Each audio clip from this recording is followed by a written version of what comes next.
అందరికీ నమస్కారం. ఆధారాలతో కూడిన మన ఈ విశ్లేషణకు స్వాగతం. ఈరోజు మనం ఇండియన్ సినిమా హిస్టరీలోనే ఎన్నో ఎత్తుపల్లాలను చూసిన ఒక నటుడి జీవితాన్ని డీకోడ్ చేయబోతున్నాం. ఆయనే సంజయ్ దత్.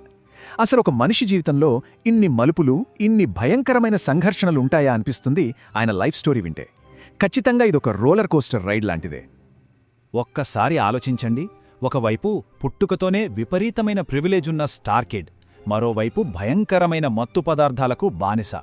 ఒకవైపు జైలు శిక్ష అనుభవించిన దోషి, ఇంకోవైపు ఏదీ జరగనట్లుగా తిరిగి వచ్చిన పాన్ ఇండియన్ సూపర్ స్టార్. ఇన్ని భిన్నమైన షేడ్స్ ఒకే మనిషి జీవితంలో ఎలా సాధ్యమబ్బా అనిపిస్తుంది గదా. అసలు ఈ అన్బిలీవబుల్ ప్రయాణం ఎలా సాగిందో తెలుసుకుందాం. అతని కెరీర్ ముగిసిపోయింది అనుకున్న ప్రతిసారి అతను గ్రాండ్గా తిరిగొచ్చాడు.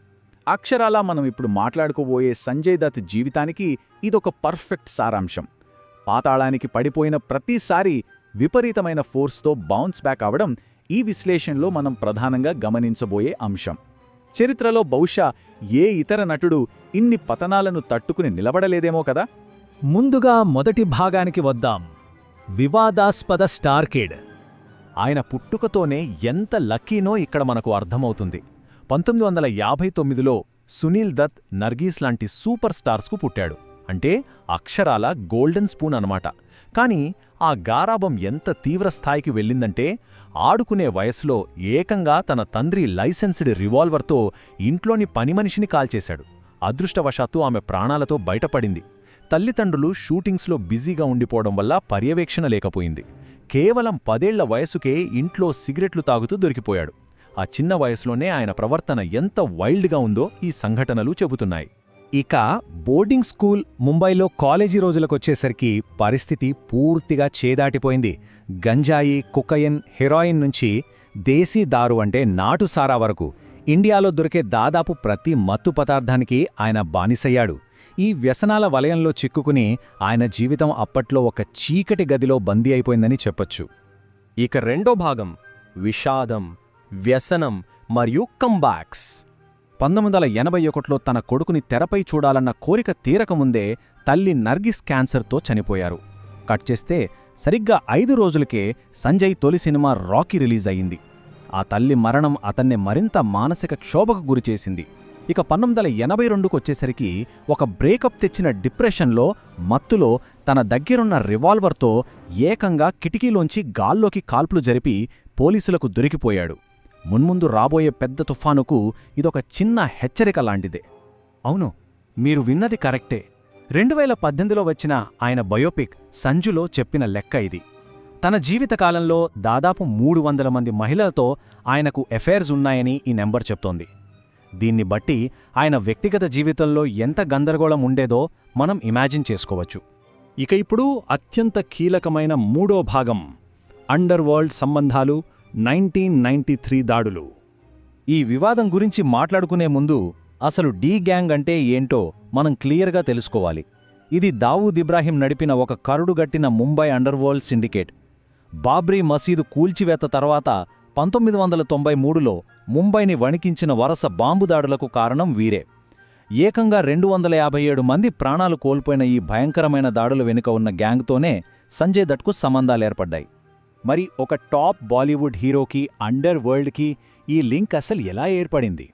పోలీసుల విచారణ ప్రకారం ఆ సీక్వెన్స్ చూస్తే, మొదట దుబాయ్లో దావూద్, అనీస్ ఇబ్రాహీంలను సంజయ్ కలిశాడు. ఆ పరిచయంతో డి గ్యాంగ్ సభ్యుడు అబూ సలేంను కొందరు నిర్మాతలు స్వయంగా సంజయ్ ఇంటికే తీసుకొచ్చారు. ఆ తర్వాత వెంటనే అక్రమాయుధాలతో ఒక పార్సిల్ వ్యాన్ ఆయన ఇంటికి వచ్చింది.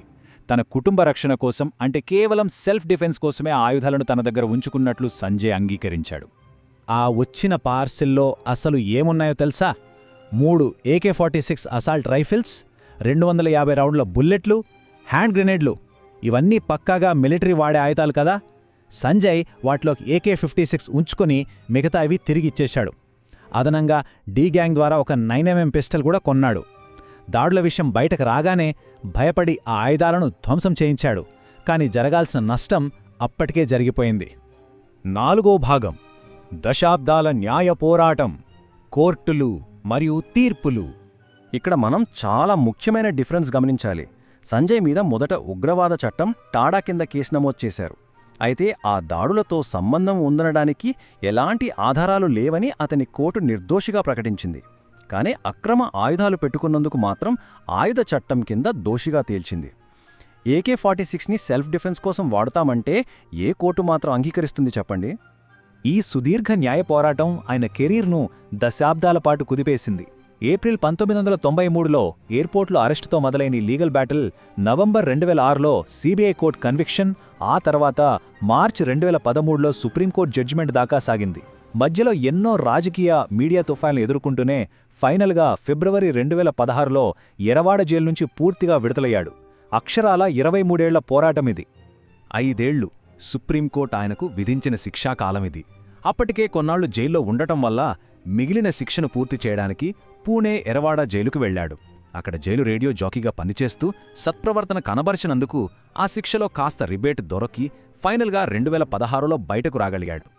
ఇక చివరి భాగం survival, comeback and pan India super star. అంతా సెట్ అయిపోయింది, ఇక లైఫ్ సాఫీగా సాగిపోతుంది అనుకున్న టైంలో 2020లో స్టేజ్ 4 ఊపిరితిత్తుల క్యాన్సర్ అని నిర్ధారణ అయింది. ఎవరైనా ఇక్కడితో ఆశలు వదులుకుంటారు, రైట్? కానీ ఆయన గివప్ ఇవ్వడానికి ఒప్పుకోలేదు. భయంకరమైన కీమోథెరపీ తీసుకుంటూనే తన ఫైటింగ్ స్పిరిట్తో ఆ వ్యాధిని కూడా జయించి ప్రాణాలతో బయటపడ్డాడు. క్యాన్సర్ని జయించాక ఆయన కెరియర్ ఎలా బౌన్స్ బ్యాక్ అయిందో చూడండి. తన రియల్ లైఫ్లోని ఆ రఫ్ అండ్ టఫ్ ఇమేజ్ని స్క్రీన్ మీద ఒక వెపన్ లాగా వాడుకున్నాడు. 2022లో కన్నడలో KGFలో అధీరా, 2023లో తమిళ్లో లియోలో యాంటోనీదాస్, 2024లో మన తెలుగులో డబుల్ స్మార్ట్లో బిగ్ బుల్. ఇక నెక్స్ట్ ప్రభాస్ రాజాసాబ్తో పాటు హిందీలో ధురంధర్. ఇలా భాషతో సంబంధం లేకుండా పవర్ఫుల్ క్యారెక్టర్స్తో పాన్ ఇండియా సూపర్ స్టార్గా మళ్లీ నిలబడ్డాడు. ఇవన్నీ చూశాక మీకైనా నాకైనా వచ్చే డౌట్ ఒకటే.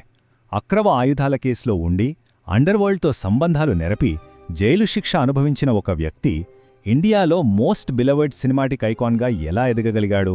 బహుశా తప్పులను అంగీకరించే ధైర్యమో, లేక పడిపోయిన ప్రతిసారి రెట్టించిన ఉత్సాహంతో లేచే ఆయన పోరాట పటిమో దీనికి కారణం కావచ్చు. సంజయ్ దత్ జీవితం నిజంగా ఒక అంతుచిక్కని పజిలే. సోర్స్ మెటీరియల్పై చేసిన ఈ విశ్లేషణలో నాతో పాటు జర్నీ చేసినందుకు థ్యాంక్యూ. మళ్ళీ మరో ఇంట్రెస్టింగ్ టాపిక్తో కలుద్దాం.